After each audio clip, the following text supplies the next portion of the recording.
Rules are meant to be followed and not broken. So why do we often break our own rules? And when we do so, do we call ourselves hypocrites? Hypocrisy is often used like a strategy taken out of a survival kit to keep society functioning normally and even harmoniously. So why is it that many of us resort to hypocrisy to remain relevant? Let's find out. And welcome to 4C's One Family.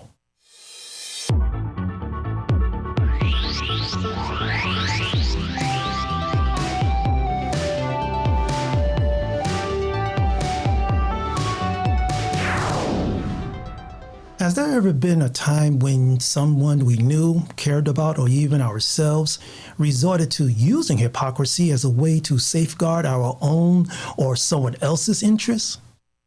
When people are in situations they feel they must defend, hypocrisy often makes them become like individuals they personally dislike. Hypocrisy may also intensify the belief that someone must say and do things to make a point or pretend to be someone they're not, and in extreme cases, protect themselves or others.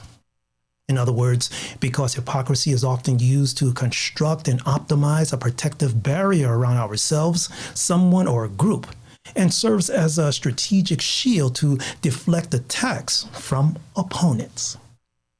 When is it necessary to be hypocritical? In certain situations, hypocrisy is used as a way to avoid conflict, protect emotions, redirect attention, or, as I mentioned earlier, maintain social harmony.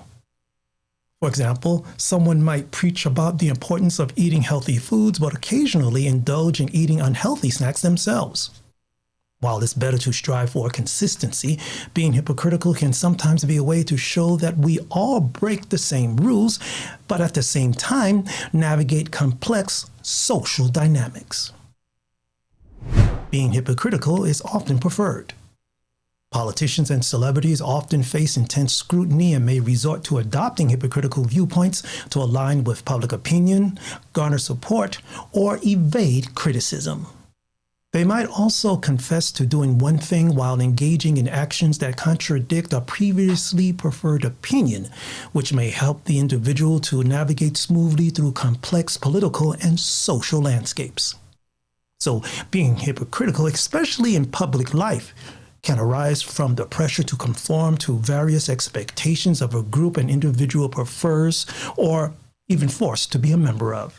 This may intensify a belief in certain individuals to preserve a favorable public image at all costs, which is much like the saying, fake it until you make it. Taking a hypocritical stance can also be used like a weapon by utilizing double standards to discredit opponents. For instance, a person might criticize others for behavior they themselves at least once engaged in, thereby diverting attention away from their own actions and putting their opposition on defensive.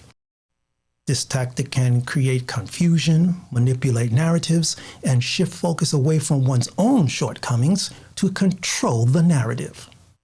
Although this practice can undermine trust, it's sometimes viewed as a practical way to approach and managing public perception. Hypocrisy disrupts social discourse.